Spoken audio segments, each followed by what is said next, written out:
didn't have a crowd. Good evening, vampires, werewolves, and all other nocturnal beings. Welcome to Tiddies By Night, a Vampire the Masquerade actual play run entirely by creatures of marginalized genders and presented by Tabletop Tiddies. My name is Kelly, my pronouns are they, them, and I will be your storyteller for tonight.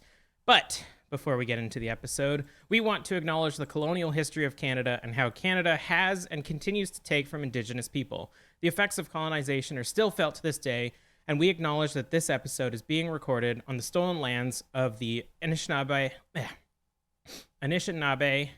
Chippewa, Haudenosaunee, Wendat, Apache, Musqueam, Squamish, Tsleil-Waututh, Coast Salish, and Cheyenne First Nations.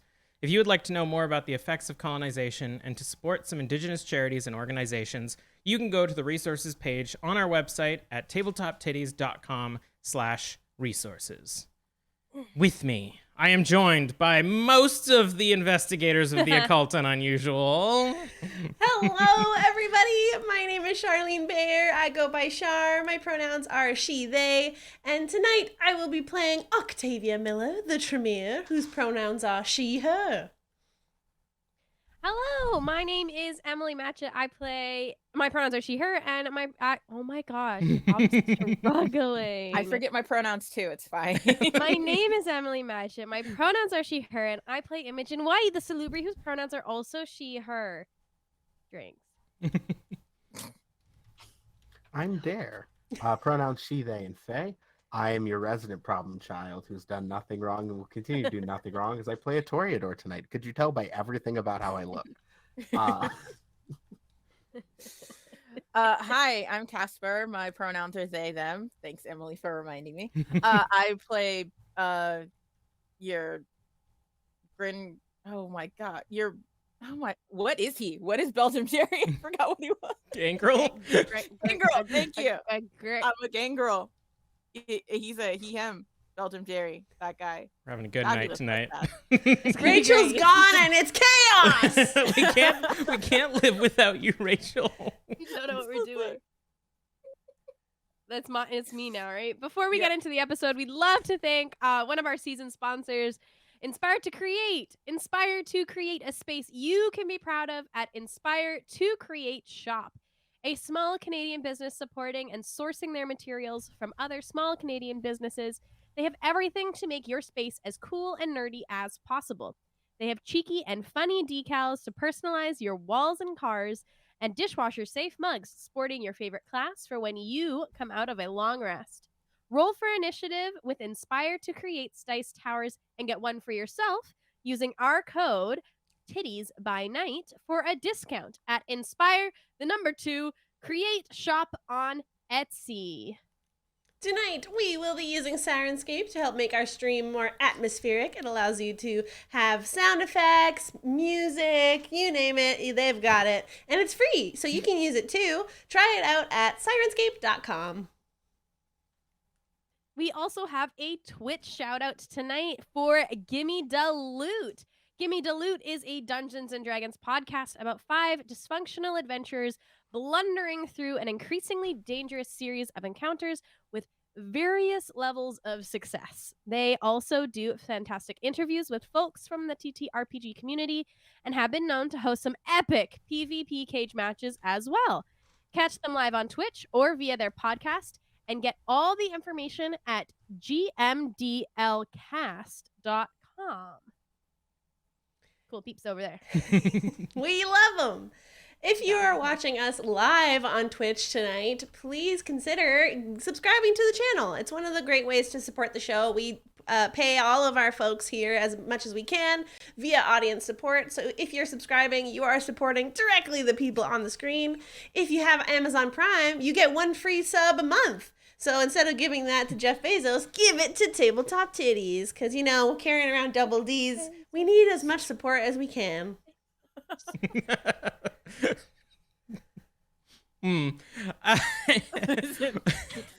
Possible triggers for tonight: disregard for human life, 5 minutes in, transformation, and vampire stuff, and apparently just chaos. So if any of that bothers you, feel free to step away, take a moment.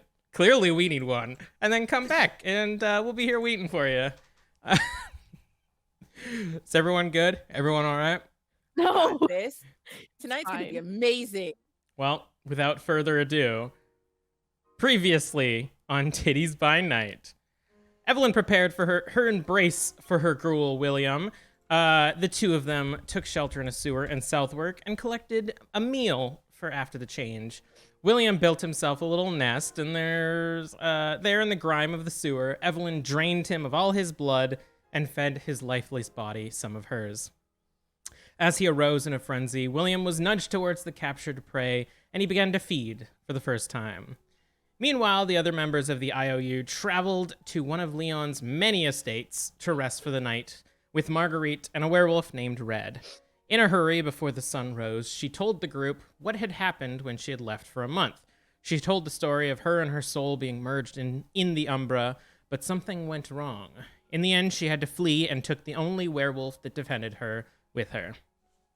The next night, the coterie went out to hunt before returning to the IOU to meet up with Evelyn, who, on the other hand, was finding out that she had made a gross little monster. It seems that William has a taste for organs. Back at the IOU, the gang was back together. Octavia and Evelyn scoped out the place and discovered that the stone left in Imogen's room was made by Adam Pierce, a Tremere sired by the same sire as Octavia. Marguerite told them that she had to flee the city, but would stick around for a night to help them out. Octavia made plans to go to the chantry. Leon wanted to talk to some people in high society, and Jerry had a plan to talk to his werewolf friend Brutus once he got out of the Umbra. So, it's been a bit of time of everybody planning and deciding what to do in your very short 6 weeks or 6 days that you have before the potential calling of some of the humans in London. All of you are sort of reacclimating in the IOU when you hear a howling coming from the sewers. A guttural, painful scream echoes through the halls. And almost in a flash, Evelyn leaves the room and attends to her new childer, William. In addition to having some plans to figure out what to do with Tanita, who may be an accomplice to the person that you were trying to look for. So you have a fair bit of the night available to you, and you have been making some plans. I'm curious as to what all of you wish to do first. So you have the room. Leon, my dear, I'm curious about your contacts and acquaintances that I may not know. Is there anything happening this evening that we could head to? Considering the company I tend to carry, there probably is something happening. Most nights I'm out. Might be a good place for us to gather whispers from a different sort of crowd than what Evelyn's group could get us. What do you think you can get from the fancy pants that you can't get from the street? Access, money, power. Oi. Rude. No, when I mean power, I mean you're fine, Jerry. You're wonderful. Thank you. So you two are gonna go scope it out and try to find, I don't know, the Lees having a party or the Gervanis or what? You got your own little stash of bloodsuckers up your sleeve? I have a tendency to keep a interesting company, and most people tend to know me, even if I don't quite exactly remember them, so it's always an opportunity. All right, better than nothing. Oi, Maggie, I've got a question. Just kind of like glares at you. What? Marguerite. Sorry, that's a lot of syllables. Mhm. You know a bloke named Quinn? Can you just what circles would he go in? He's not one of the fancy pants types, is he? Nah, well, he likes to think he is. He bills himself as a management middleman. He lives down by the docks. Oh, Doesn't ring a bell, but I mean, seems more, I don't know, enjoyable than what these two have planned. Oh, I mean, if you can find Quinn or a little kid named Nathan, they might have might be able to help you out. Tell them Jerry sent you, and they'll be good. Or information. All right, I mean, I can do that. What are you gonna do? I feel like we can't leave Imogen all by herself. Kind of like whispers in, she couldn't win a fight if, person was already knocked out. True. Yeah. Emmy, what you planning to do this evening?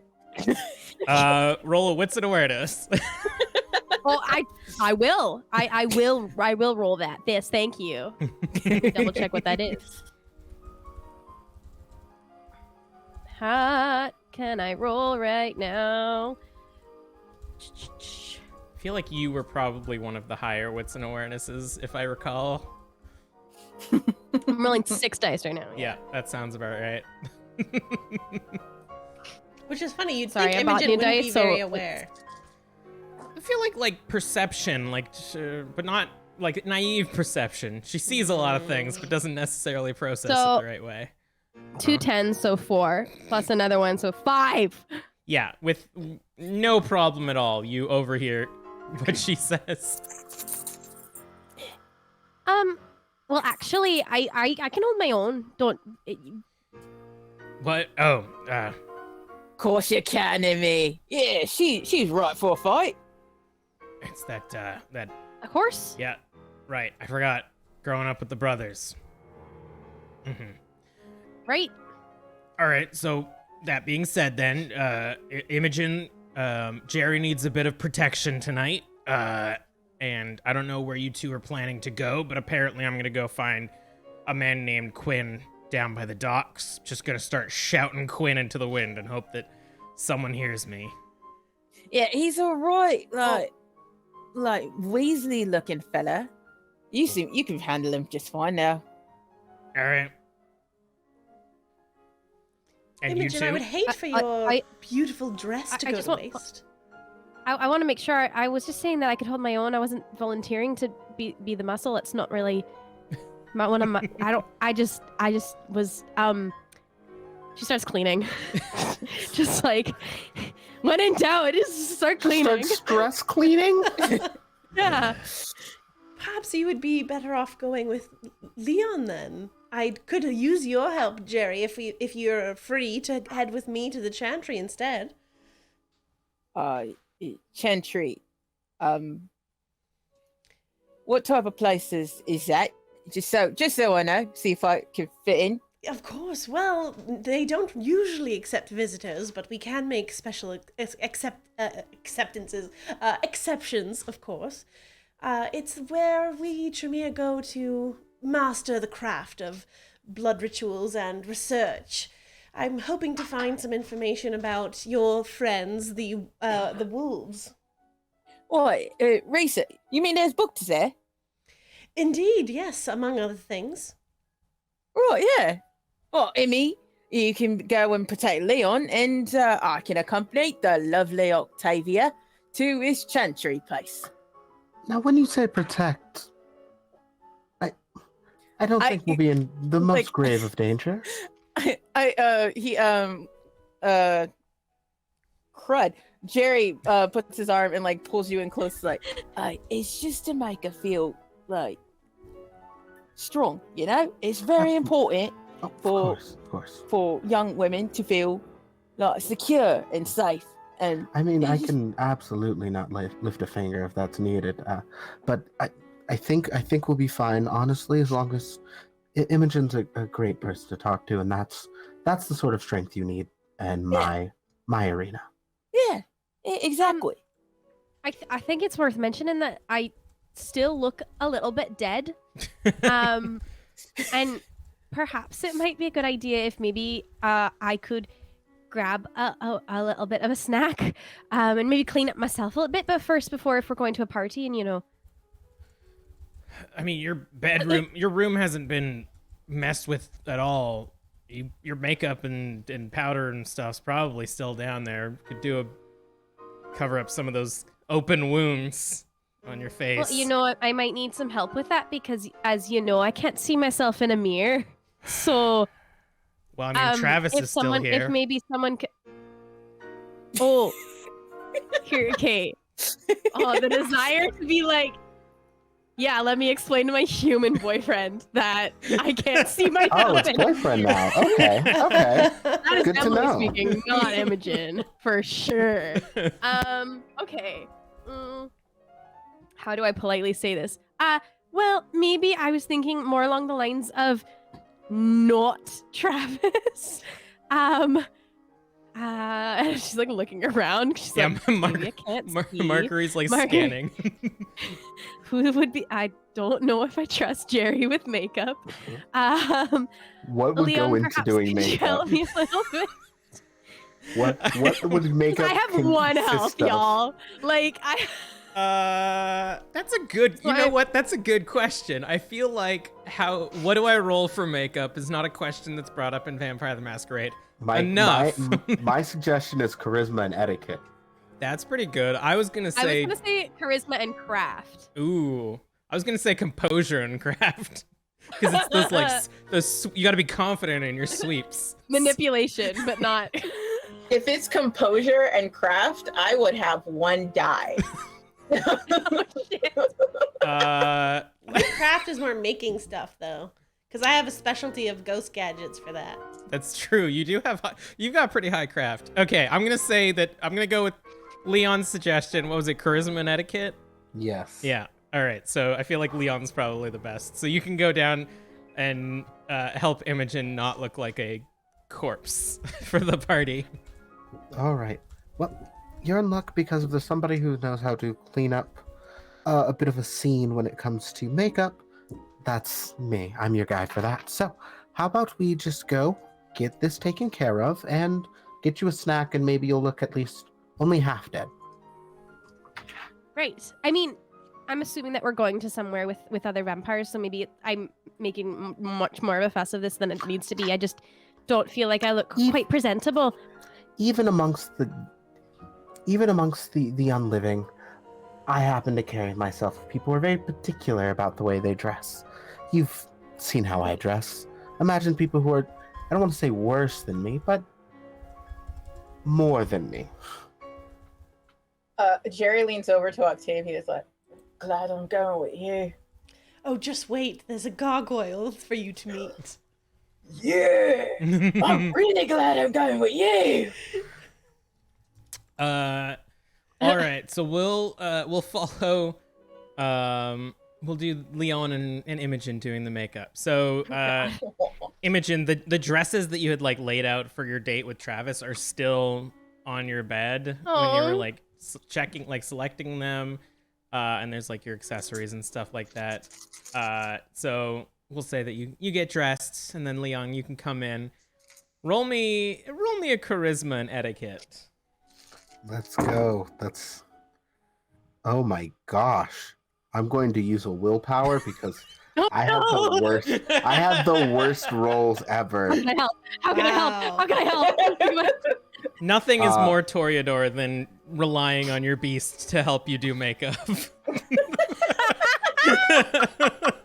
I gotta summon every ounce of it takes. How many dice can I reroll with the willpower? 4 non-hunger dice. Perfect. That's more like it. Okay, that is 5 successes. All right. I mean, you're able to do like pretty upscale makeup, not like the Queen's makeup, but like, going to a really fancy party. And you don't know it, Imogen, but this is like the most dolled up you look. Like, I don't know, Leon, did you go for like cute Irish girl, or did you go for like high society look? I think considering Imogen, I was slightly understated, only because the understatement means that you're going to look, and then as you get closer, you're going to realize like, wow, actually there's so much detail put into this that it will be astonishing So I think it best acquiesces to like Imogen's personality. Nice. And you find that in places where like a gaping wound exists, you can actually contour. Convenient. Excellent. Thanks, Tanita. That bitch. And for the first time in a couple nights, Imogen, you do not look like a walking corpse. You look like a Victorian belle. Not that I would know. Yeah.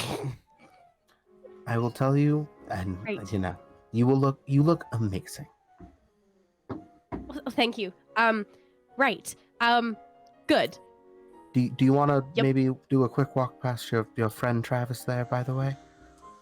No, we're all good. Maybe well, we should just it would go. be a We great could way to just see leave- the effects, if it'll work.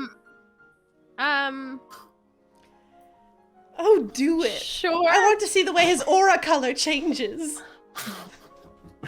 Ew. This is peak Toreador Leon being exceedingly messy. What could possibly go wrong? Are you gonna I stroll through? Yeah, she will, but she doesn't quite understand why everyone's, I think, making a big deal. All right. Like the end of a makeup montage, Imogen bursts from the top of the stairs leading into the IOU office, and as daintily as she has ever been, walks across the floor to exit. Is everybody just watching Travis? Jerry takes off his hat and watching Imogen is like, wow, looking good, Miss Emmy. Travis, who was like trying to straighten out the desk and stuff and cleaning up glasses that are being left behind, looks up and sees you, Imogen, and just like immediately goes beet red, and like drops a glass on the floor, and you hear and starts to proceed to pick it up. And like the high school rom-com that we all want, I also go and help to clean it up. No. And as you do, his hand touches your hand. What? His hand touches your hand as you're cleaning up the glass, and he kind of pulls it away. And he's like, I have the rest, and sort of like begins sweeping it. And you can. Okay. You look. Well.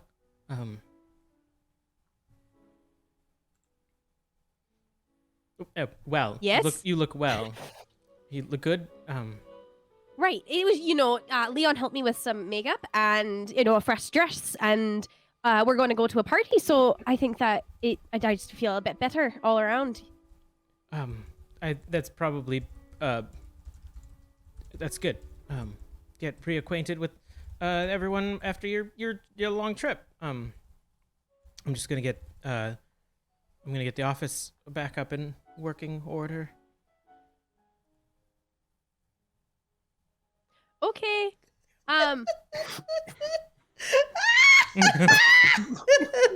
Just kind of like is holding a dustbin full of glass now. Right. Great. Well, I'll see you later then. Bye.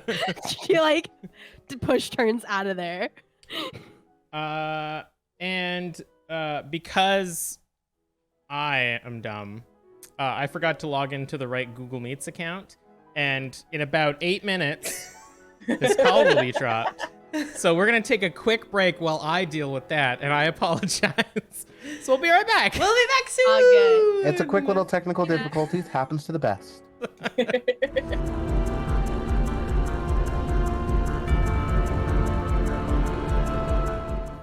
All right, sorry about that. Everything should be working now. Everything Everything is fine.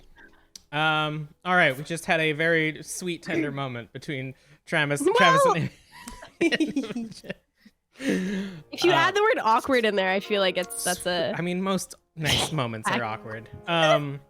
Leon, are you going to now follow Imogen outside? All right. So Absolutely. Oh, wait. wait. I run back in to get my fiddle. Ooh. Just in case. Just in case. That's a bold move. Just in case. Anyway, here's Wonderwall. Oh no, it's the going back in. You have this moment and then come back in, and Travis is like, oh, and then you grab your fiddle. No, oh, all right. Oh, okay. Don't worry, it's fine. Bye. Bye. And Leon and Imogen head off into the night.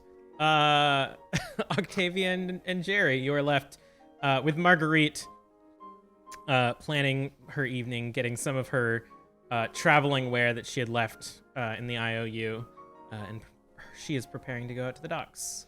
Is the hostel near the docks? That's a good question. I believe that it is. Let me check my handy little thing that I made.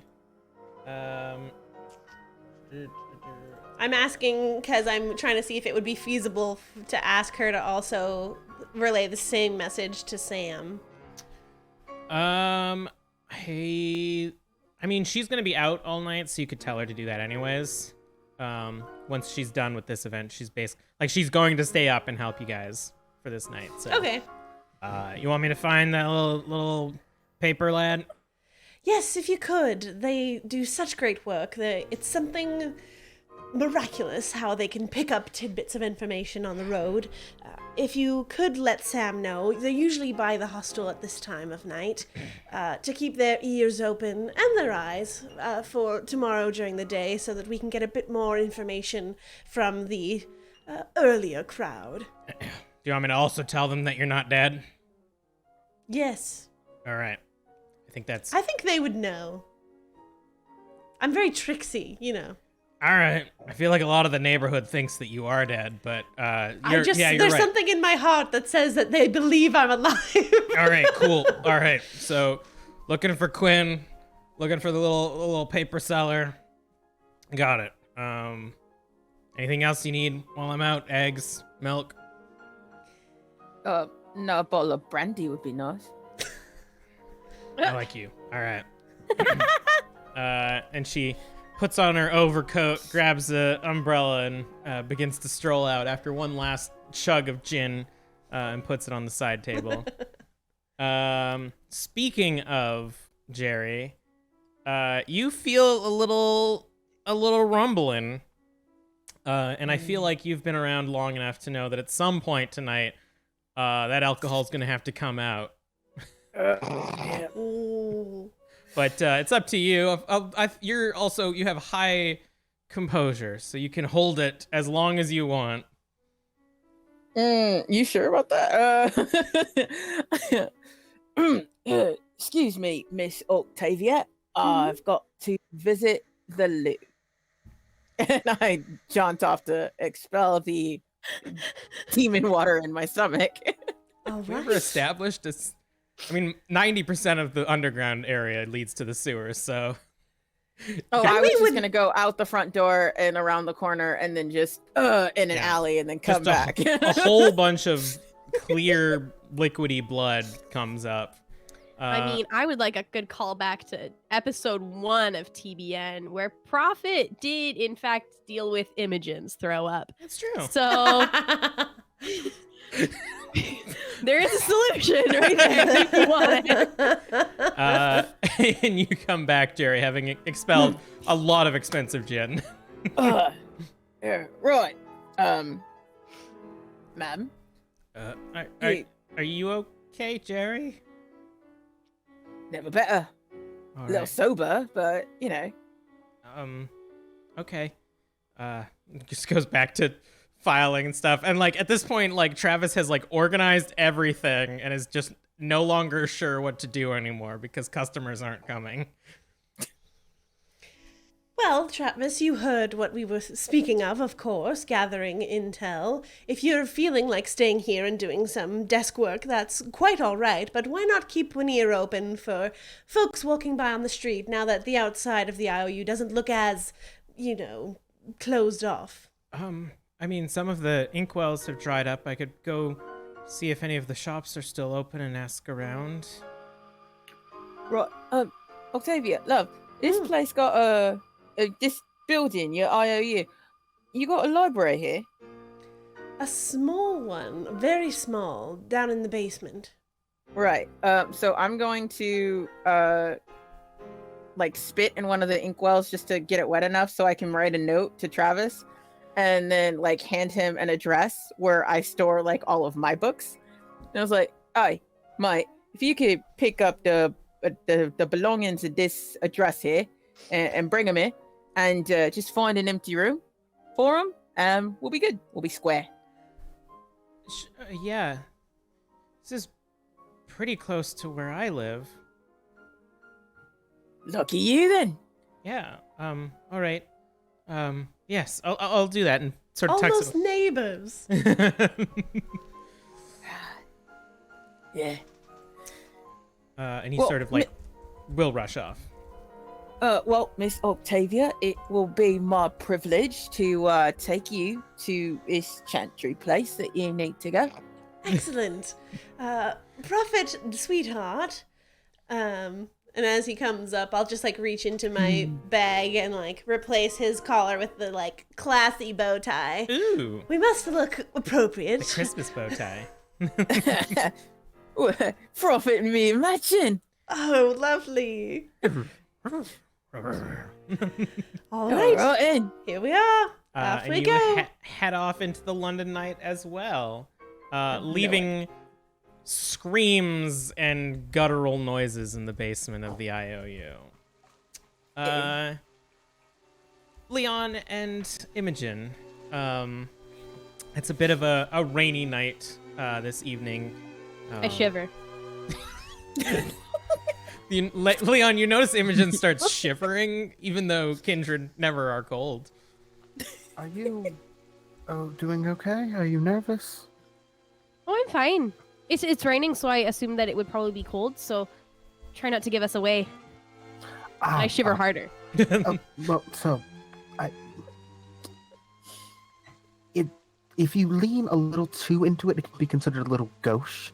I will say, just play it cool. Just follow my Aye. lead. Stop shivering immediately. Just casually mention, as we get there, it was a light chill, but otherwise, don't begrudge it too much. Right. Will do. And what is your plan, Leon, for looking for any high society events going on? I think I'm going to. I'm torn between simply rolling into town, seeing which big buildings have multiple lights on. Honestly, it's not an impossible idea. It's a power move, that's for sure. You could also, I would say you could also do like a bit of an investigation or something, and I Yeah. can give you some information about what you find. Yes, that also works. So let's do, let's do Oh. Huh? Sorry. No, do it. I was gonna say intelligence and investigation. Not me.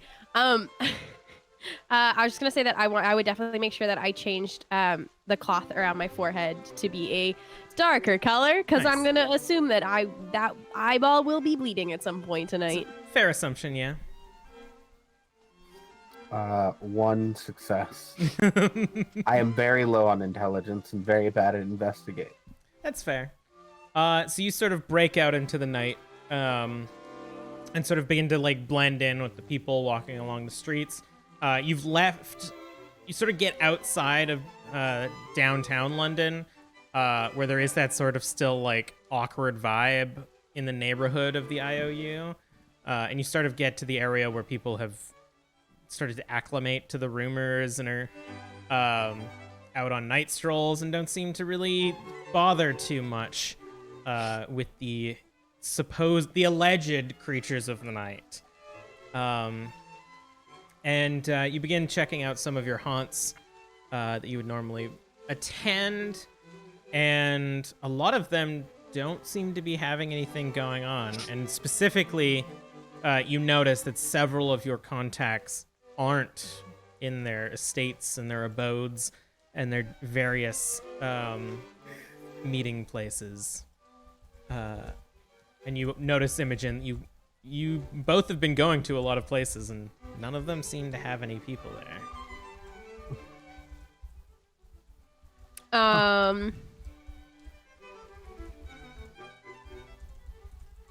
Do we know where we're going?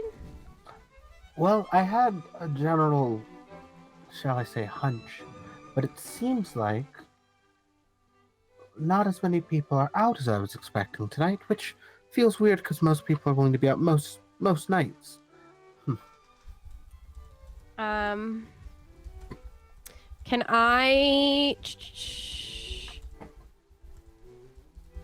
I activate heightened senses to my hearing and see if I can hear a party? It's a good idea. Yeah, go ahead. So you expand your hearing and you begin to hear like the murmurs of all these people walking in the street, just the like, oh heavens, as you reach out. Give me a wits and awareness. Cool. So that's 6 plus. I need an extra 2. What dice do I want to use? I just want to use the 10s. Can you show us the new dice? Ooh, you have new Yeah. dice. Show the camera. I got new dice. I don't know if you can see them like at all. Ooh. They kind of Use an remind me impulse of like buy. confetti cake a little bit. Look like a jawbreaker. 1, 2, 3. Are you on the side of chomping into dice? It's apparently a big No. thing. 5 successes on hearing the party. Damn. So you branch out your awareness, and you can hear all of these murmurs and whispers of people talking about their benign lives going on. You can hear houses. You hear like people having dinner, or people listening to gramophones and whatnot. And you pick up one specific conversation that draws to you, which is, this place has become quite more enjoyable now that the theater is back up and running. I'm sad that I couldn't make the performance tonight, but I hear that the Palace Theater has picked up again after the troubling affairs that have gone on there. Do I recognize the voice? No, it just sounds like chatter of people in the city. I think I just start walking in that direction. Oh, Imogen. Well, I heard some people talking in this way, so I think maybe this way might work. Oh, absolutely. That sounds wonderful. Are you? You seem to have caught on to just a sudden urge, and I want to make sure you were doing okay. An urge for what? Normally, you don't just walk away that suddenly. In my experience, whenever people start walking like that, it's either because they've seen something they want to get away from, or seen something they really need to get to. Oh, I see. Well, I can do this thing where I can hear better. So I did that, and then I heard a party this way. Or people chatting. I don't know if it was a party, but they were talking about the theater. And in my experience, theater is usually where fancy people are. So we want to be where the fancy people are, right? That isn't incorrect. It's Imogen in a nutshell. It's not incorrect. Like Legally right at all times. And you begin to walk towards the Palace Theater, a location that Imogen knows well. And Leon, as Imogen continues to lead you into the city, you do notice that people more well-dressed for going to an event are sort of congregating and walking sort of in the same direction as you. And you begin to hear conversations that are going on. You give me a wits and awareness as well. See, I'm good at that. Oh my gosh, I'm really good at that. Sheesh. I'm nosy as hell.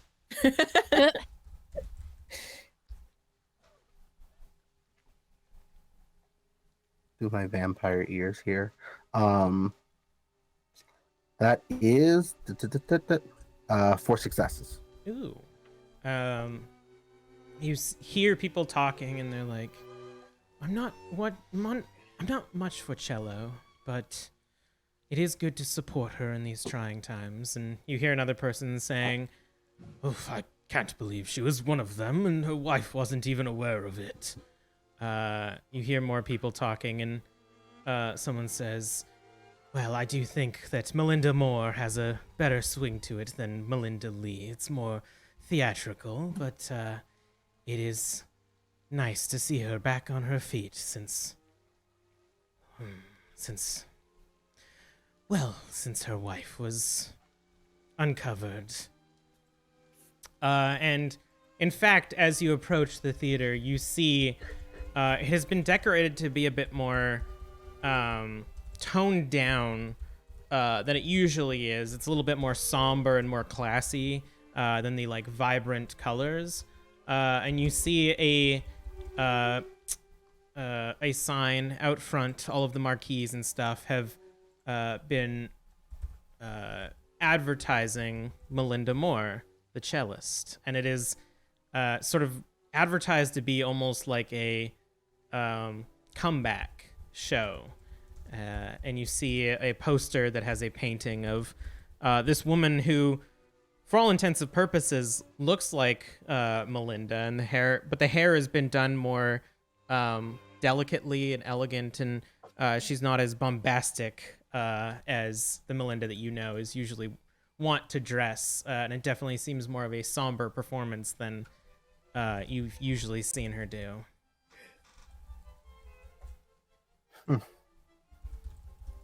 Huh. Something feels different. I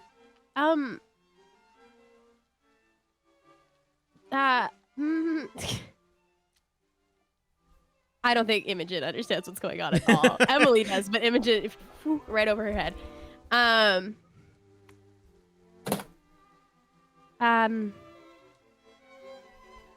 Right.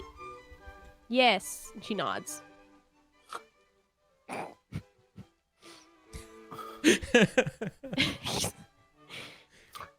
I think Leon takes like a pointed, like, just second.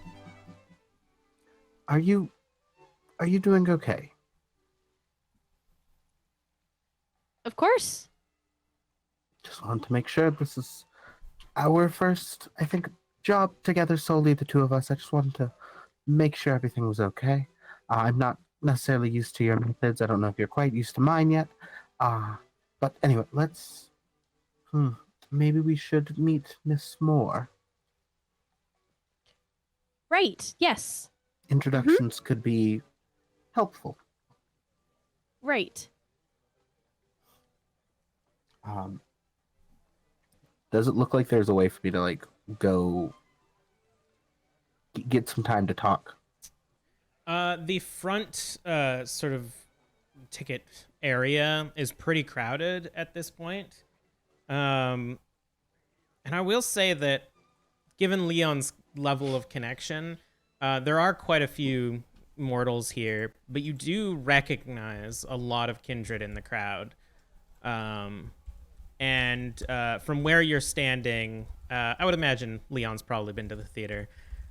You would know that there is sort of a performer's entrance around back that is usually guarded, but is available. Well, there is an alternative entrance if you're willing to accompany me on that.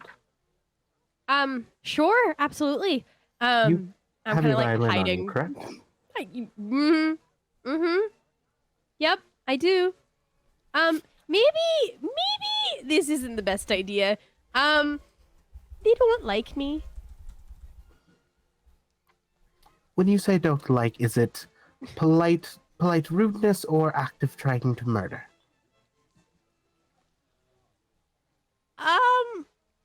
I don't think either of those are right, but I was supposed to play at the theater and I never did, because they weren't very nice to us at the IOU. And I played at a party once for Olive, and it didn't go well at all. Violently shaking her head. Okay. Well. She went into torpor because I played so bad. Oh. It wasn't good. Oh. Okay. Oh. Now you've made it clear. We can I did sum play that better up to... toward the ends of the night, but it did take some practice, and then I was we can supposed sum it to up play to the performance anxiety. It happens to some people. How about just you're the entertainment. I can be your manager or some degree of that. I can do a lot of the talking. That way, if anything breaks a little bad, we can potentially get you out of there.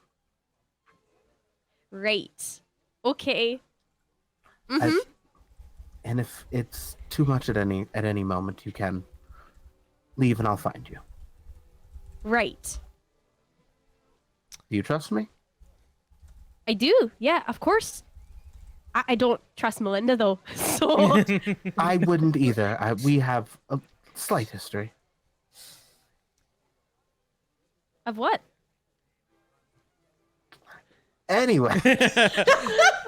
And you head to the back of the theater. As you do, you see a few people around back smoking and drinking and talking about how excited they are for the show.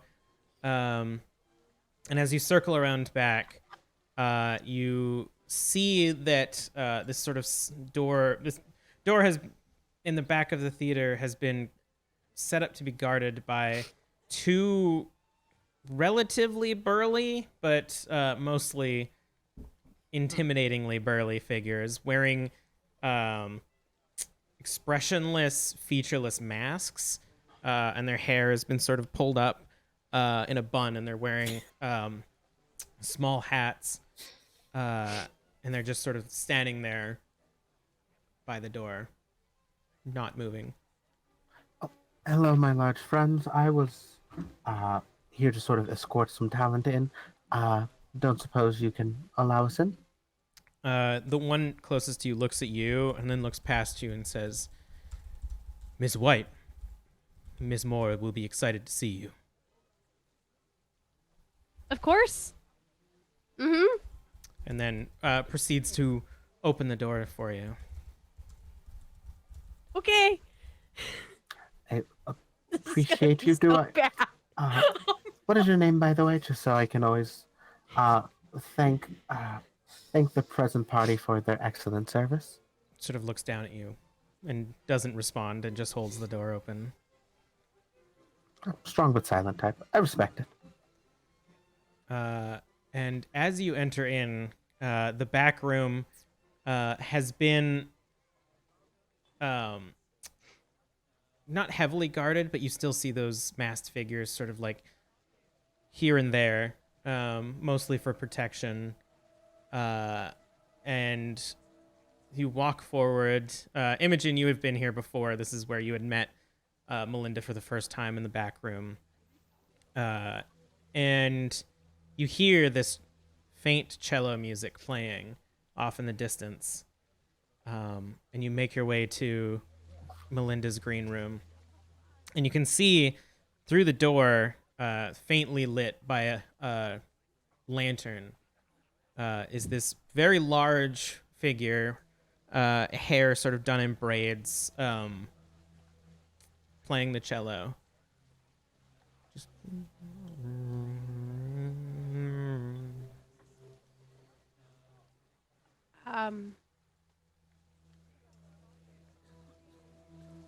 It's what? I don't want to interrupt, so I'm just gonna,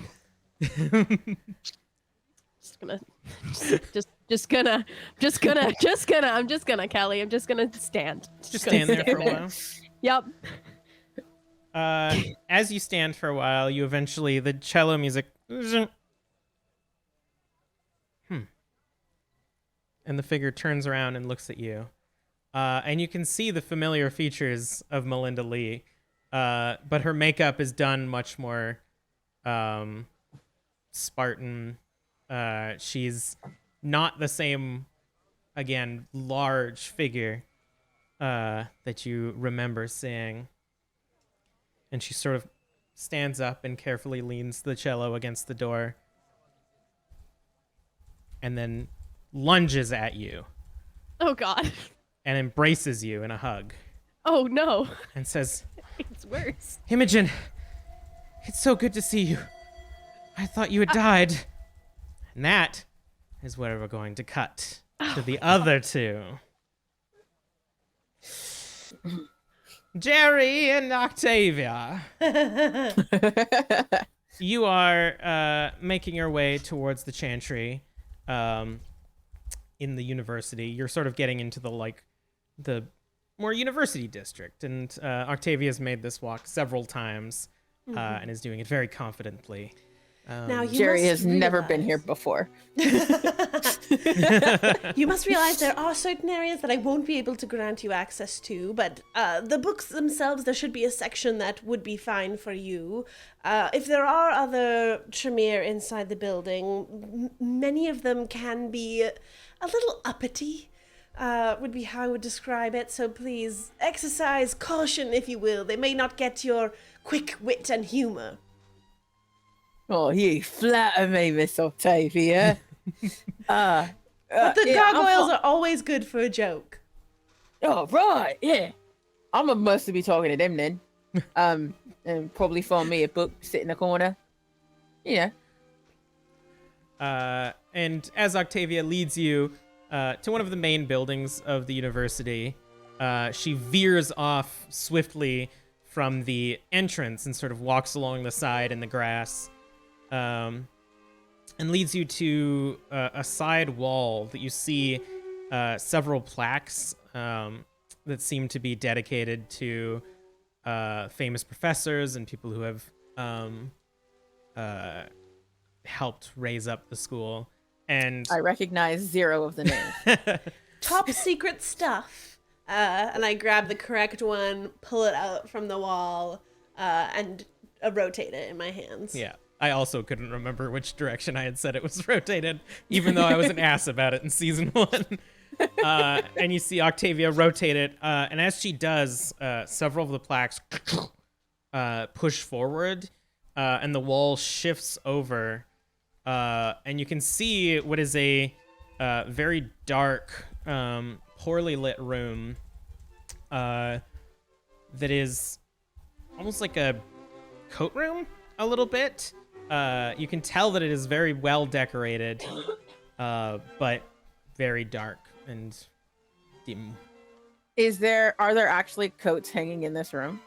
Do you want to enter in? Yes. We do enter. As you enter, you see there aren't coats or anything. There's just like some paintings of not repute. And on the other end of the room, you see a door, a very elaborate wooden door, and what appears to be a stone gargoyle just sort of hunched over. Its horns are sticking up like devils, and it has one of them snapped off, and it has this sinister looking face. And as you approach, it sort of like shifts and looks up at you and says, Octavia, I see you have brought a guest. Hello, Gertrude. So nice to see you again. Experience your energy. This is my dear, dear friend, Jerry, who... Belgium, Jerry. Nice to meet you. And you grab the stone, and you are like unable to move it, and it does not shake with you. You have informed him of the rules of the chantry. Yes, of course. Don't worry. I'll be on my best behavior. I promise. You have 10 seconds. And the gargoyle puts his hand up against the wall, and you see this like faint glow as a ward fades down these stairs. 9, After Yes. you. Right, yeah. And then I'll just go upstairs. Just start running down the stairs. Octavia, you can hear the padded footsteps on the carpeted stairs. I'm taking them 2 at a time, by the way. Thank you so much, Charlie. And I pass off my umbrella and I head down the stairs with Prophet. And you can faintly hear Octavia from the top of the steps. I am glad you are not dead. And Jerry, you burst through a door at the bottom of these stairs into a large cylindrical room full of fainting couches and beautiful carpets and well-lit lanterns around. You see doors leading all along the edges of the room.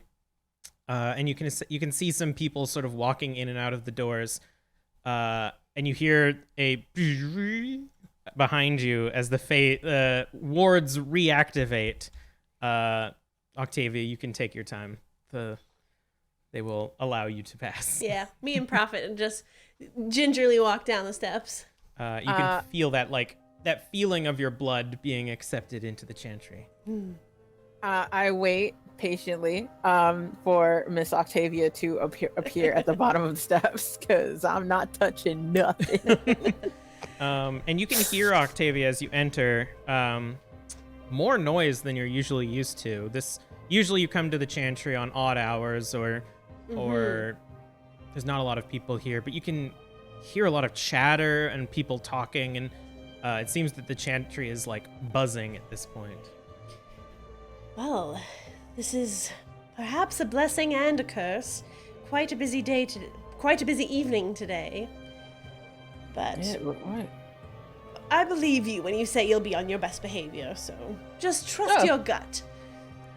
Of course, yeah. Doesn't fail me yet.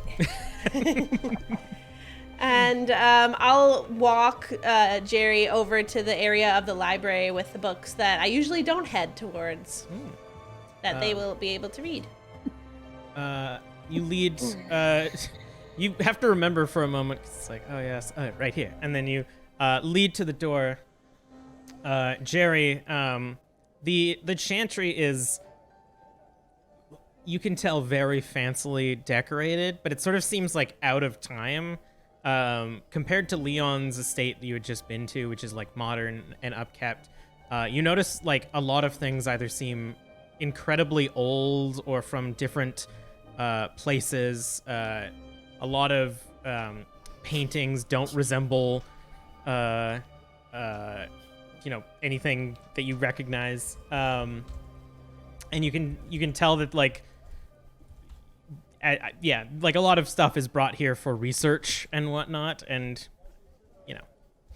but you are led to a door leading to the library. Oh, this is nice. Much bigger than my library. Now, these books you aren't able to take out of the chantry. So, you have your use of the room, but we must leave what we find here. There are, I believe, note paper and quills and ink for you to use, though. Feel free to copy anything you'd like. And I'll just be down the hall to the left. Right. Is there anything you specifically looking for? Or are you just down here for a good time? Well, since you're so close with the wolves of Hyde Park, perhaps that might be a great direction to start. I was hoping to find more information on the Black Spiral Dancers that Marguerite had mentioned, as well as the Umbra overall and the Worm. Right. I don't know enough about a worm, but those Black Spiral Dancers, yeah, them some tough beasties. So. Know nothing about the Worm. Well, if you know the Black Spiral Dancers, you already know the Worm is what has corrupted them. Or perhaps you don't know, but now you do. Something about the Worm. You both hear behind you, Octavia? Octavia, is that you? Hello, yes, it is I. And Jerry, you see rushing towards you is this short woman dressed in like very simple linens, not wearing any makeup. Her hair is like pulled back tight, but there's like hair sort of like sticking out.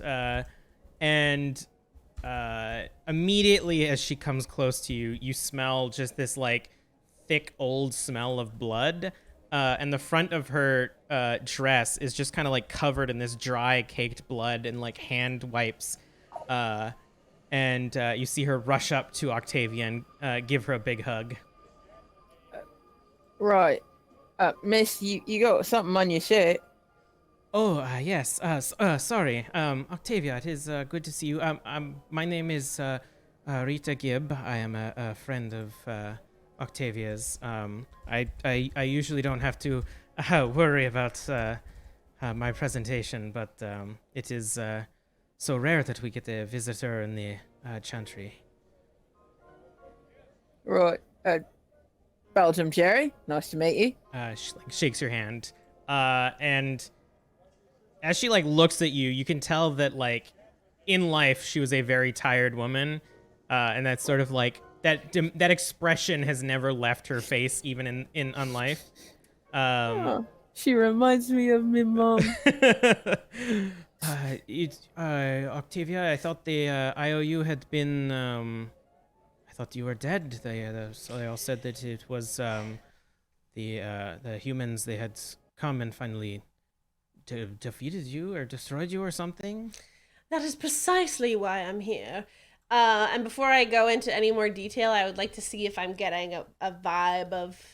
I know that she's one of my friends, but I'm at a point where I feel like I can't trust anyone, so... That's fair. Give me a wits and insight then. Okay. Also, sorry about that. Sirenscape keeps crashing for some reason, and I don't know why. No! I was wondering. I thought it might have just been my headphones. Just keeps popping in and out. Listen, the chantry prevents a lot of magic from coming in, including... 4 successes. She seems genuine. You've never really known Rita to lie. And she seems like... It seems like a lot of people thought you were dead here. Yeah. Okay. That's precisely why I'm here, my dear Rita. You see, there were specific blood rituals and other magics used against me and the rest of the investigators, as well as our home itself, and I need to find more information. I believe that perhaps the Ravnos have some sort of connection to it, and I need information. Hoping you can help me with this. Yes, of course. Jerry, I imagine that you know that you are not allowed in a lot of places of the chantry, but yeah, I'm only here to look up in this section. You guys can go on. You'll know where to find me. I'm right here. All right. I will lead the way. And she kind of grabs your hand, Octavia, and pulls you forward, and you each go off to research. Now, what I'm going to do is I'm going to have you each roll your research now, and then when we come back, we can play out how well it works. So I'm going to need each of you to give me an intelligence and occult. Looking at Jerry. You can add 3 dice since you're using the Chantry's library.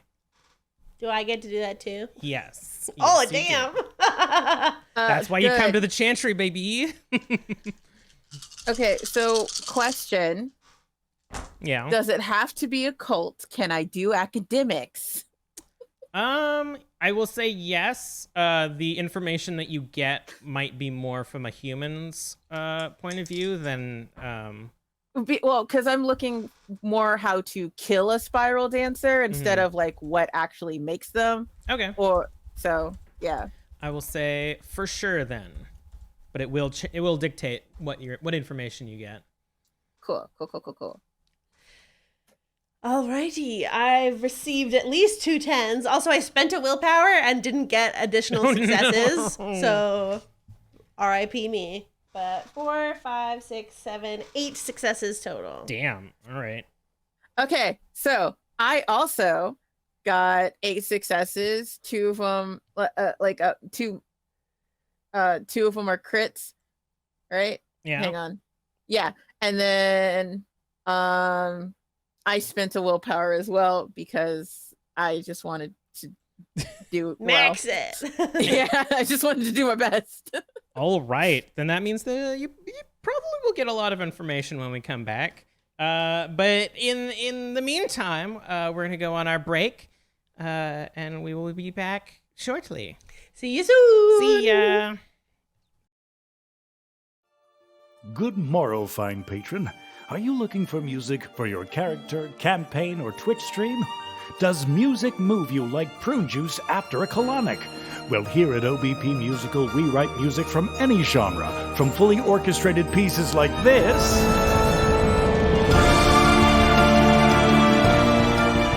to video game auditory herpes like this. We have singers from Les Miserables and Disney for vocals like this. The heroes of the North, with them we'll sally forth. The warrior knight, the maiden of Ed. Have a bard that's written lyrics? We can write music for them.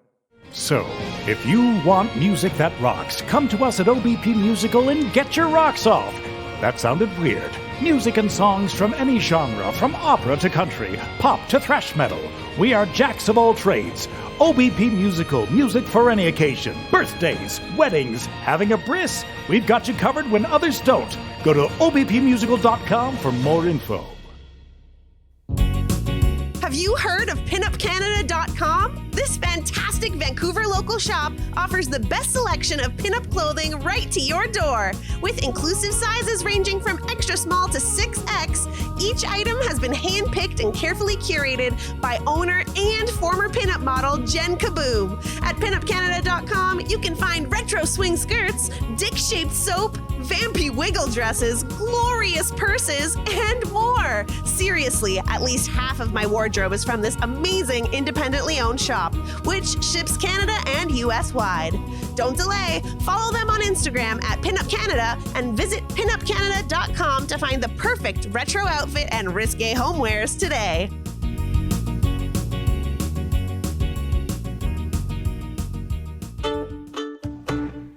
I've been working on my Steve cosplay, and I found the perfect piece to finish it off at the costume shop. They have wigs, costumes, contacts, and they even have a cosplay section on their website for people just like me. Head on over to thecostumeshop.com/?REF tabletop tiddies to get started. That's TheCostumeShop.com, spelled ye old way. Make sure to use the code Tabletop Tiddies with double D's to get yourself $10 off at checkout. Maybe I should make a Imogen White cosplay next. Welcome back, everybody. It's gonna be a quiet half because I can't get Sirenscape to work. Oops. Oopsies. But it's That's free. okay. Yeah, it's great. So we're gonna stay in the chantry for now. So, Jerry, as you enter the library, you're immediately hit with that smell of like old paper, like just paper that has existed for longer than some of the people walking around in these halls. You see rows upon rows of shelves of books, and a second loft area above those with more books up top. And you can see little chairs littered here and there for private studies, and as well as two large tables that extend basically to the back wall with several chairs and sort of lanterns set up along the way for reading. The entire area is lit in such a way that like wherever you're sitting has like perfect reading lighting, but the rest is sort of like this ambient, calm darkness here and there. And you can see that several people are like meandering around the libraries. A few of them have been set up in the private nooks.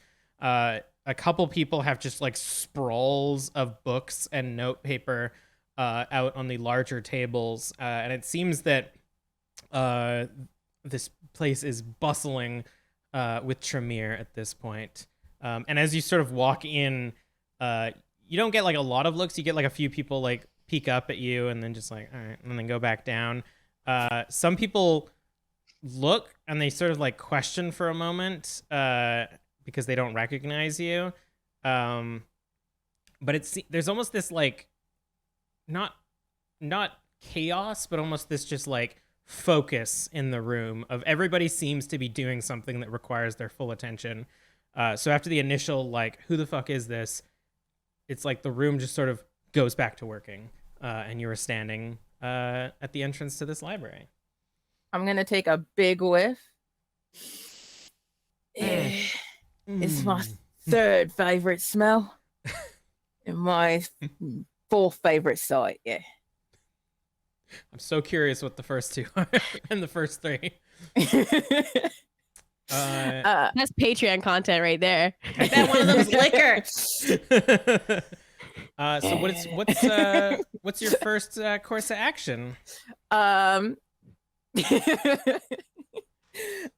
going to look around because I know my way around a library. I'm going to find like an index or their organization system and look up the black something dancers. I wrote it down. Black spiral dancers and the Umbra. All right. Starting the bees. So using your more academic level of research, you start at the very top of what your topic is, and you start looking for any mention of black spiral dancers, maybe in like history and stuff like that. And for a while, you're sort of like drawing up a blank as you're flipping through these pages. And it seems that occasionally you'll grab like a book that is clearly written by a kindred, and as you're flipping through, it's like a bunch of like mentions of a bunch of old Methuselahs and like the coming of Gehenna and stuff like that, and it's just like this really, your mind just sort of like wanders, and you can't grasp any of what's going on. And eventually, after about like half hour to 45 minutes of just like flipping through all of these things, you eventually kind of start falling back to some of the stuff that you know. You start grabbing like old like military history books, you grab like some fiction, some nonfiction, and you really That's not how that happened. and you really start digging into those, and you go through some of the wars that you were literally involved in, and you start recognizing some of the names, and these books are like newer, and you start noticing a pattern in some of the conflicts, some of the conflicts that you weren't specifically in, but you start noticing sort of like mortal sensibility of the occult. This idea of like people who were stationed maybe like near woods, some of them going missing, or like seeing shadows out in the woods that had like glowing eyes and stuff. And a lot of it is passed off as like, like being tired, on like the PTSD of war and stuff like that. Lead poisoning, Yeah, getting shot,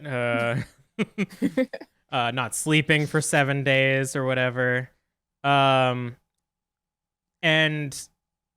piecing some of this together. Like you remember meeting werewolves out in America,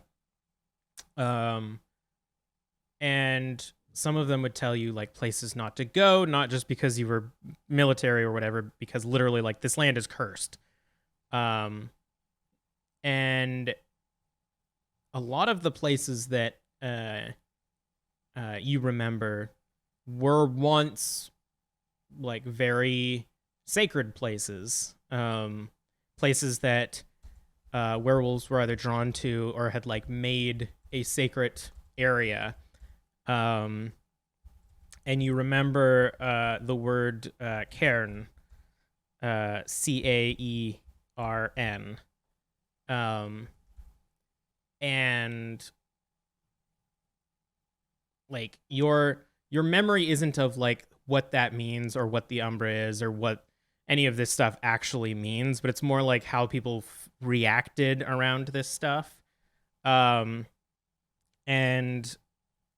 you sort of piece together that the Black Spiral Dancers are a cursed version of werewolves, and they've sort of like they would corrupt these sacred places because they came from some dark, deep depths of some realm, some place, whatever.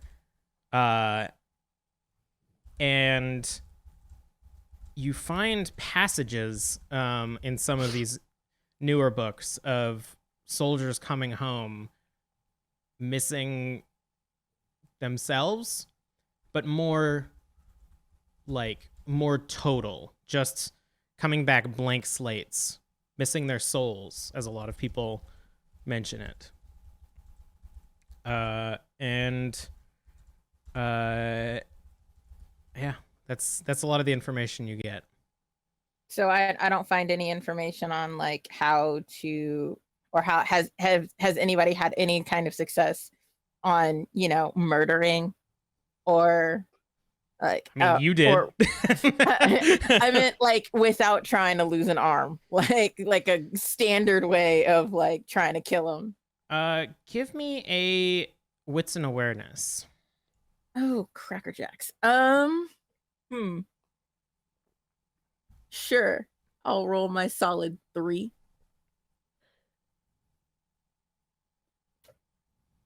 Oh, I got 2 successes. Nice. You're deep into it, and you get into that like groove of like, okay, I know what I'm doing now, and time just begins to pass, and you sort of get that hitch of like, okay, well, I haven't found any way to defeat them, and you sort of look up, and sitting across the table from you, fully like leaning on the table, this like eccentric looking bug-eyed wild hair that has been like pulled back a bit to try to keep it intact, with those glasses that you can like flick more lenses in if you need to, just sort of like looking at you unflinching. Hello. Oh, hello. I thought you were deep in your reading.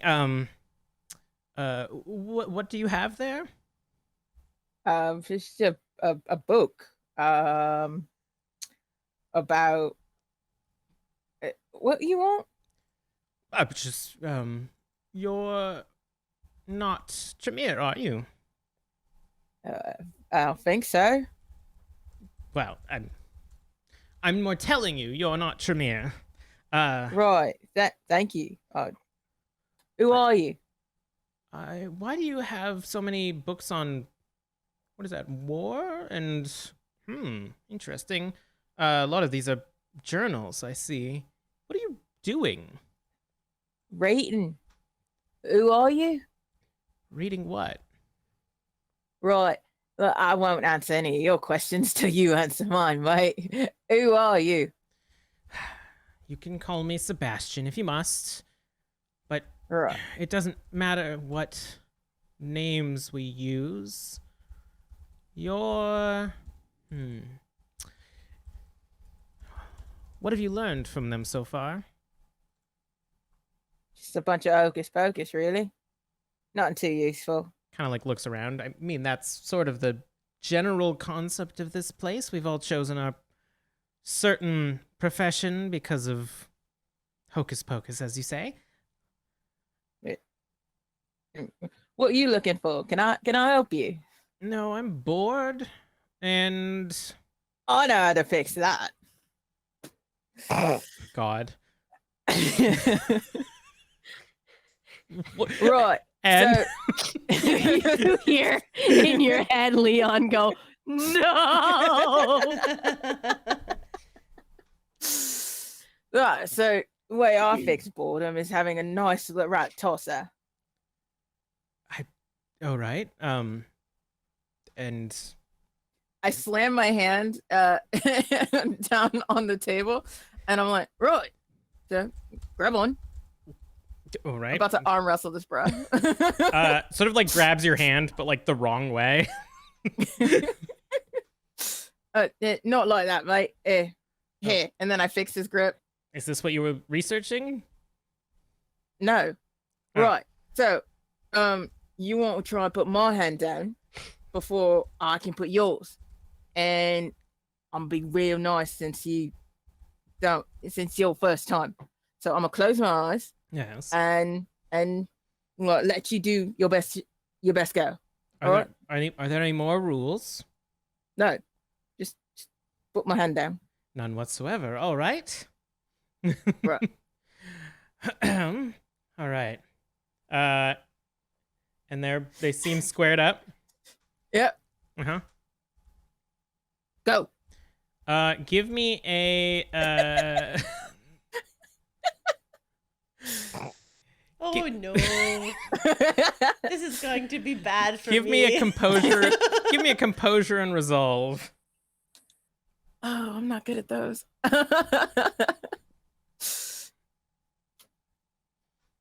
3 successes. Out of 3 dice, that's very good for me.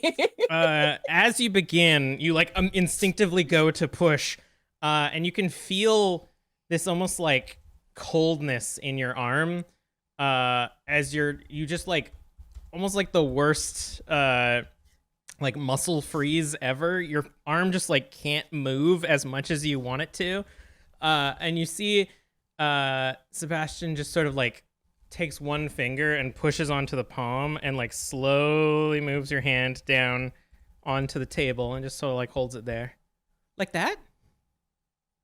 Right. Normally we don't do it like that. It's more of a body type strength contest, but I used my blood. right. I asked for the rules and you said there were no other rules. It's true. Congratulations. Thank you. What best 2 or 3? All right, but I'll do that again. Well, try it without it. I will lose. No, it's not likely. I mean, statistically, but all right. And you can feel just like slowly, you gotta like wiggle it a bit as the blood begins to run back into your hand. And you square up again. Give me a strength and athletics this time, I guess, if we're gonna do it that way. Wait, I have to count those. Great. Sick. I'm totally winning this. Nope. I got 2 successes. It's not an immediate success. You go and push and you're like still trying to you gotta like squeeze your fingers a bit more while you're pushing. And Sebastian's like, oh, and he loses. Rotten. Well, it's 1 for me, 1 for you. Hey, I got a question for you. You seem very curious about what I was working on. Mm-hmm. You can tell me anything about what all you know about werewolves with this last bit, then I'm gonna tell you what I was working on. All right. And as you square up again, you and Sebastian begin to trade off stories about what you were researching and what you know. And we are going to cut back to Imogen and Leon.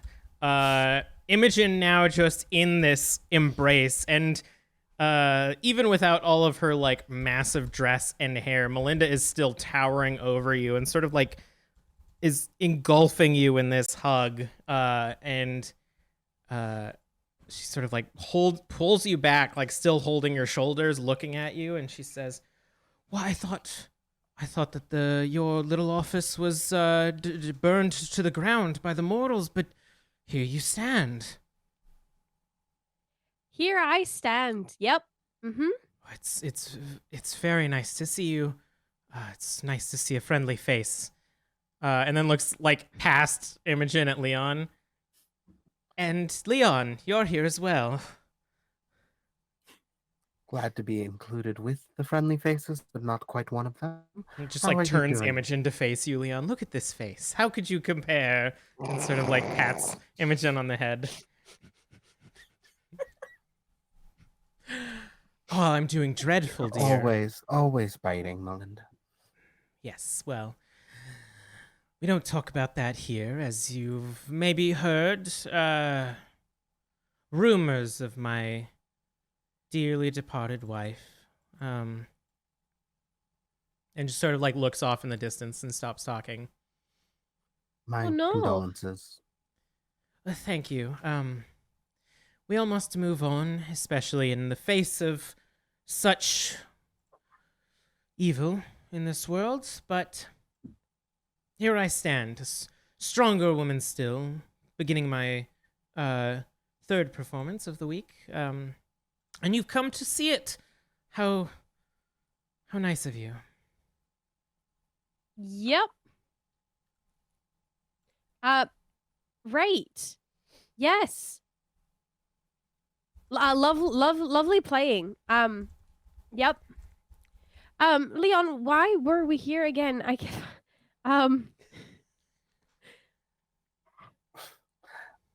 think. How much of the situation do we want Leon to explain?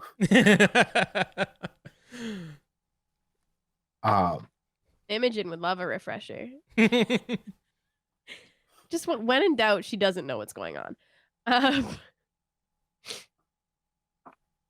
We are currently on a bit of an investigation, and we are facing a little bit of a time crunch. I will be honest about that.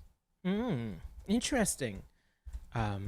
Well, if there's anything I can do to help, I've been laying a bit low in higher society until a recent time, but it seems that the performance has drawn quite a few of my old acquaintances, those who wish to support me in the absence of Olive. You will find only love here. That is quite wonderful to hear. We are trying to gain access to a bit of high society, as it were, in order to assist with what we're looking for, because powers that be are looking to maybe do. I don't just want to come out and say the word culling, but culling is yes, you should come see the room. The upgrades have been quite nice, and sort of like grabs onto you and upgrades. pulls you into her green room and like smiles out and shuts the door. There are no kindred here, Leon. When you say here, do you mean at the show, or do you mean in back here? The show? In proper society, we are all simply mortals doing our best in this dreary world. Oh. I am actually doing something quite similar. Excellent. I just decided to lead into the absurdity of it all, and most people don't bat an eye. Eccentric artists and all that. Well, you will find good company then. I, on the other hand, as you see, have decided to take the more obvious route of blending in. Regardless, what is it that you said you were investigating?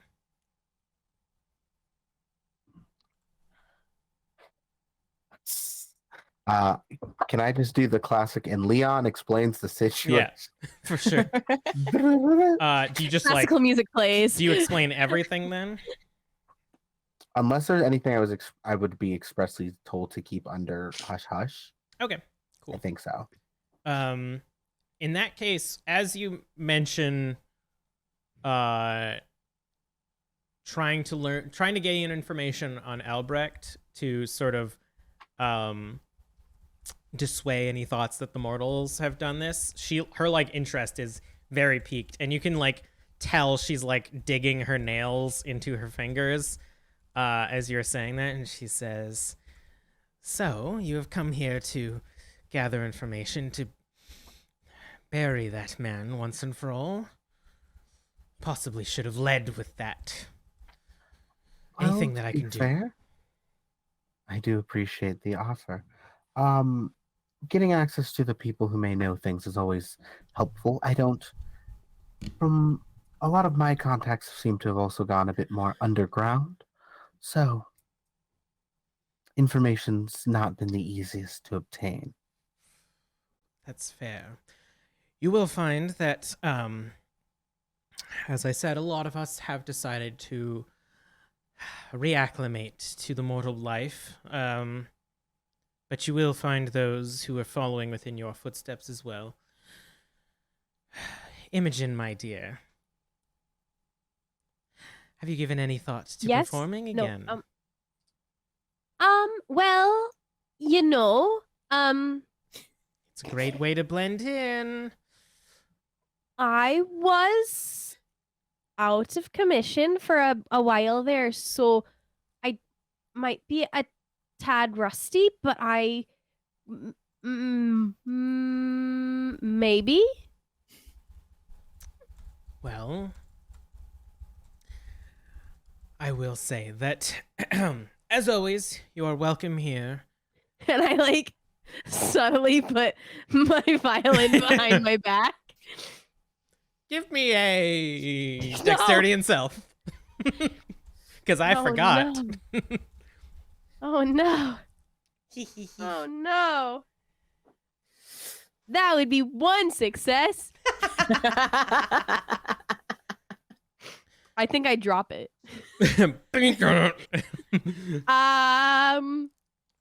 Right. Leon, would you speak some sense into her? The performance of two people who have been affected so greatly by what events have been going on would draw such a crowd. You would be able to talk to anyone you wish. Me, I have to say I'm a bit confused though. Are we wanting to lay low, or do we want to be in the public eye? I mean, we always want to be in the public eye, dear. But my wife, unfortunately, was revealed to be one of those dreadful creatures, and you, unbeknownst to everyone else, a neighborhood favorite investigator was attacked in her own home, only to reemerge having survived the ordeal.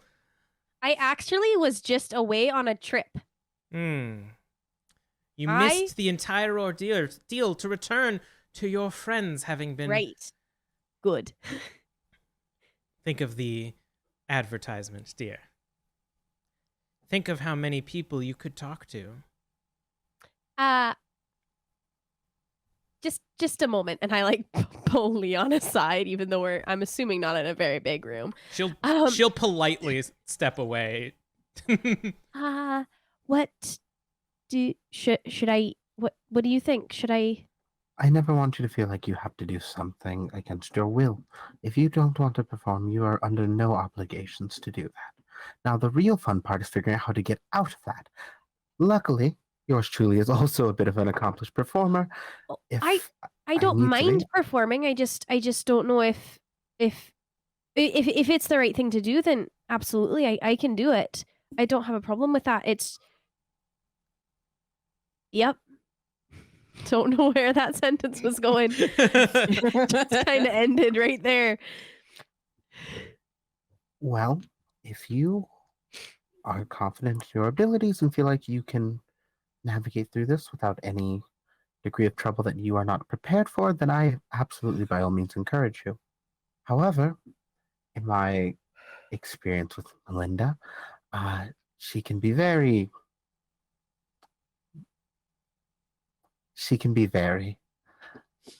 and just trails off for a second. She has a very long memory and is very persistent and does not mind. However, we do have at least her human costume that might prevent her from necessarily bothering us too much. So, there's a chance she won't bother us as much as normal. Oh, but Leon, you also said you're a performer. What do you do? Writing and poetry. Mostly. I can carry a tune if need be, but mostly it's in the words. I didn't know that. Oh, we're Yes. just gonna be best of friends, aren't we? We should. Yes. Is this going to be a group effort of three of us? Why not?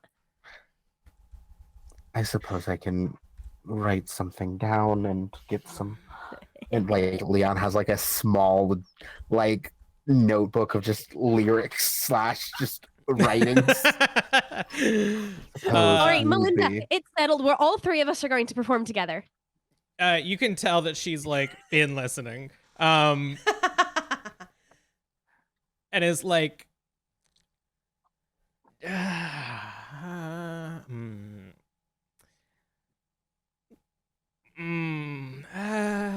What seems to be the matter?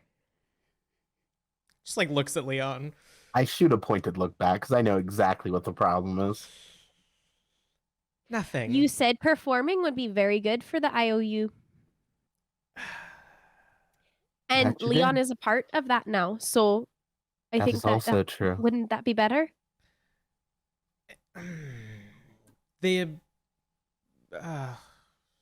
We'll think of a So story. it's settled. We'll think of a story. It'll be a surprise. People will be too distracted by the surprise of the night. 2 more performers showing up stage. But it'll be amazing. All right. Let us prepare. Are you okay? I am fine, dear. Why would I not be okay? Well, I don't know. You haven't told me. Told you what? Why you're not okay. You seem bothered. Well, my wife died, dear. Of course I'm bothered. Just kind of like looks at you No, like, really about the performing thing, even though you're the one that suggested it. I'm just worried for Leon. He doesn't like to be in the public eye that often.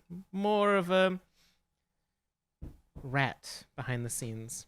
We're talking about the same Leon. Interesting choice of words there. I mean, there is another Leon, so maybe we are getting a bit confused.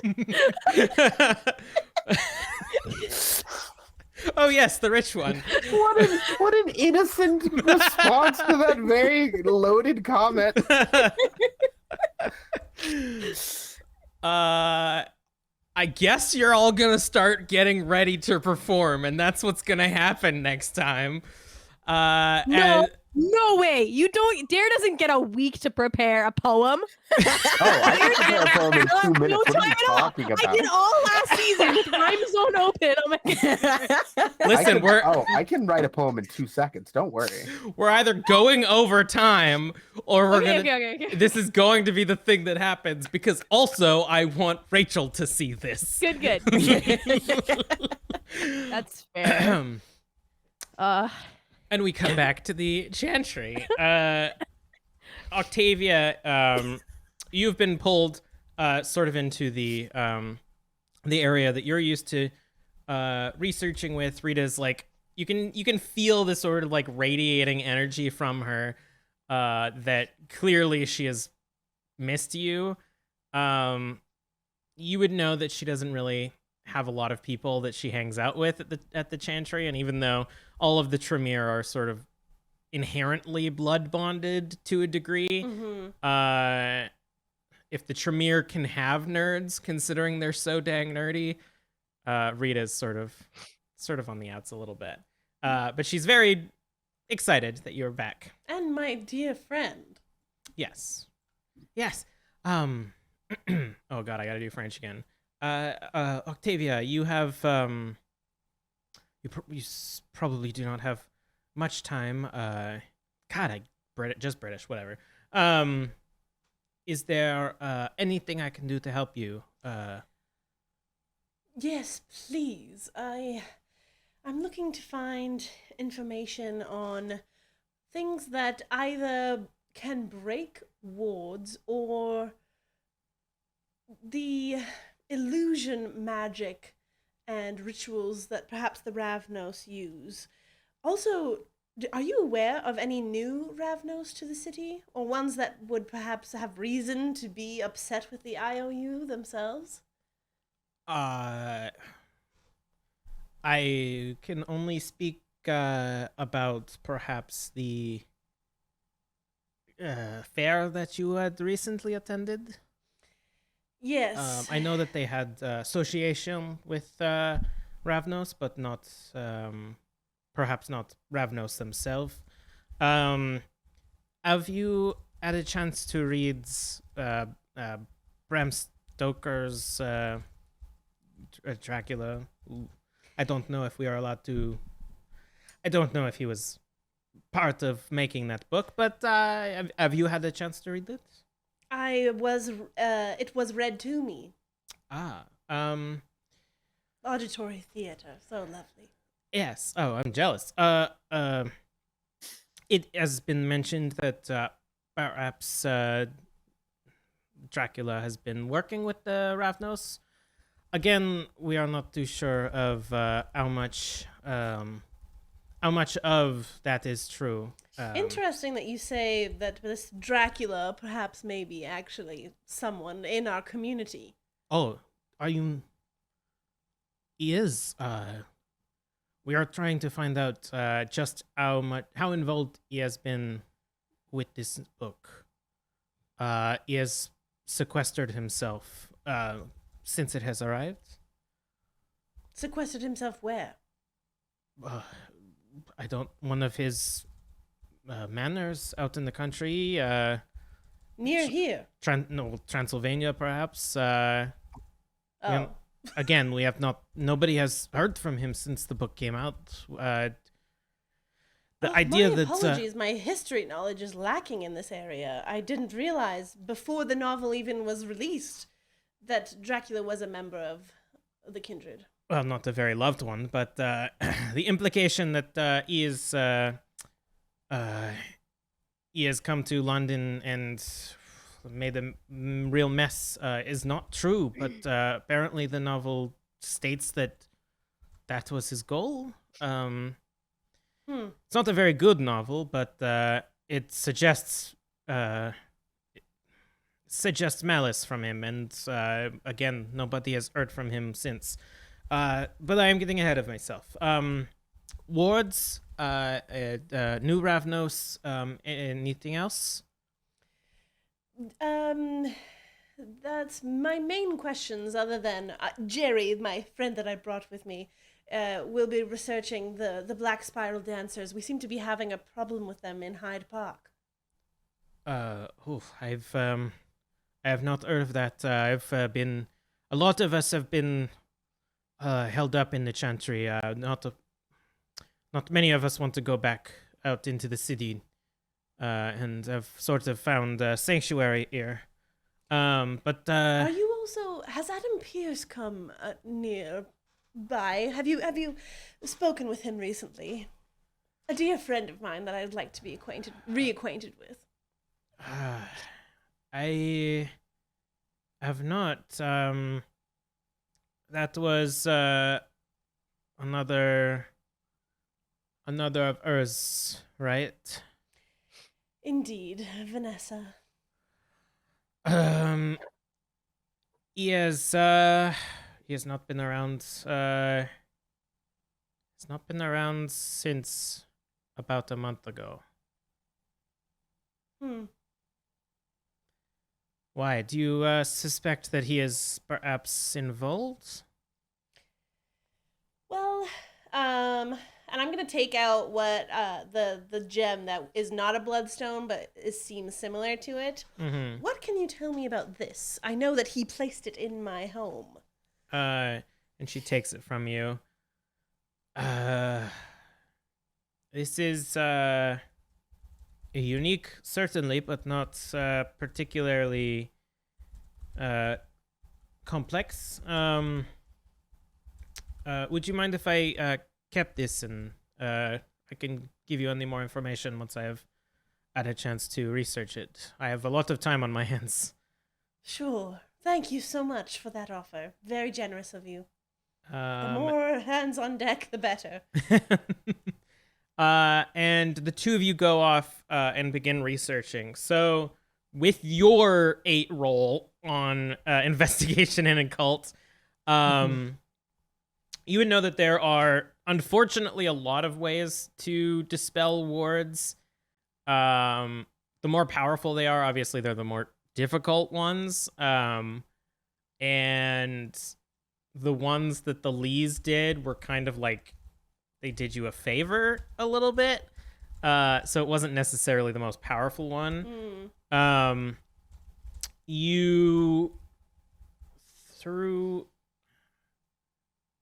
will say through maybe talking to other people and looking around as well, and trying to gather as much information as you can, there's a bit of a stir amongst the Ravnos, and there have not only just been like a couple new Ravnos, a few of them have come into London, and you get the idea that they weren't too happy with the novel either. That the novel itself, not only just sort of causing a stir amongst the humans of being afraid, has kind of pissed off a lot of people, and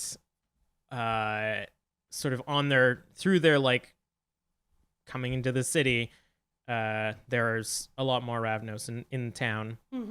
And Rita finds you a few like newspaper clippings and stuff, and she tells you that there has been much more supernatural spottings around the city, and with nobody to investigate them, or nobody willing to investigate them, because a lot of people think that they will die because of vampires. They've sort of been going unchecked, but a lot of people think that London is now cursed, and that a lot of the old myths and folklore have been spurred by the curse and stuff that is going on in London.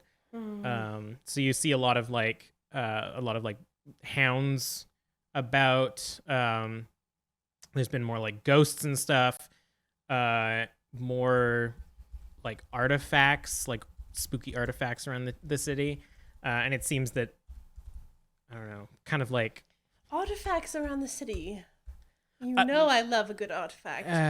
We've been doing what we can from within here. A lot of these seem fake. A few hocus pocus myths that kids will tell each other, but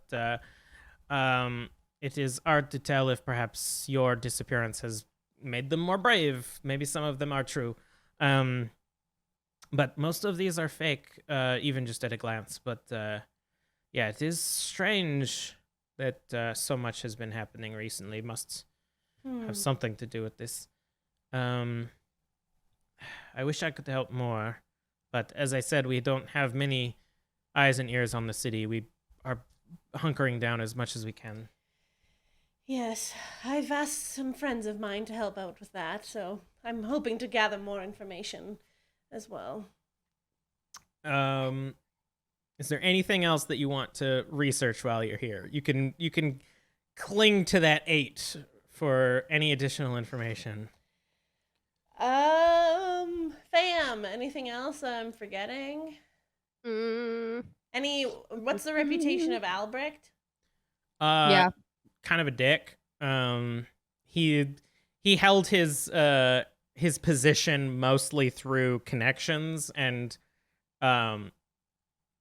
like he attended basically every party he could, had tons of humans working for him to spy on the daytime, and was a very effective Harpy at keeping track of everything that everybody owed each other and whatnot, but nobody really liked him. And the occurrence at the art gallery where he fought Evelyn and Melinda sort of like solidified the fact that he probably shouldn't have that position anymore. And so after they sort of like wedged him out, they tried to get other people to sort of fill the space that he left behind of keeping track of rumors, but nobody really managed to do it well. And you figure that Evelyn might be one of the ones that they're trying to like dump the the job onto in the hopes that they can find somebody to do it? My normal way for tracking folks is usually I need to know where they've been within the last 24 hours to be able to at least find the trail. Is there a ritual that you perhaps can help me cast to get a bead on him so that I may send some folks in his general direction? We can... You can always... We can go into the ritual room, and you can try to project your premonition in a more controlled environment. I can attempt to assist you in some blood magic, perhaps.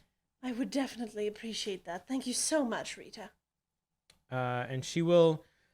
she'll lead you into sort of that training area that you would use to learn some of your skills, and it's very densely quiet in here.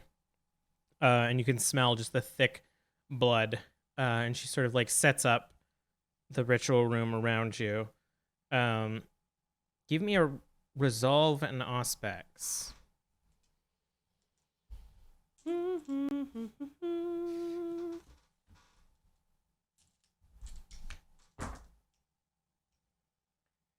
I'm gonna use a willpower. That helped. 1, 2, 3, 4, 5, 6. Damn. Out of 7. So as you focus and just project your consciousness out, you can feel the support of Rita as she begins casting blood magic around you to sort of like anchor you to this spot as best she can, so that you can come back. And you feel yourself drift off out of the chantry. And you hear what sounds like buzzing. Just like this hive in your mind. And you feel pain. You feel like the stinging of bees on you. But you also feel this like hunger. And you can hear all this chattering around you of what sound like people like talking and whispering in secret. And you can feel what is essentially like just something hard being like built around your midsection. Something like hard and dry around your midsection. And you can hear just this chattering. And Do I get any smell? Gasoline or anything? A familiar smell of sewer and rot and decay. And you just hear this laughter, just yes. And you recognize the laugh as Tanita's. Tanita! But you are not Tanita. You are someone next to her. Someone in pain and hungry. The hunger of the beast. And you pull back to the chantry. And that's where we're going to end for tonight. Da-da-da. What's gonna happen? It all comes back to Tanita! Oh boy. Thank you so much, everyone, for joining us. Your viewership means the world to us, and we hope that you enjoyed spending time with us and our spicy shenanigans tonight. If you did enjoy yourselves and want to support, oh my gosh. Am I the best person to do this? Maybe not.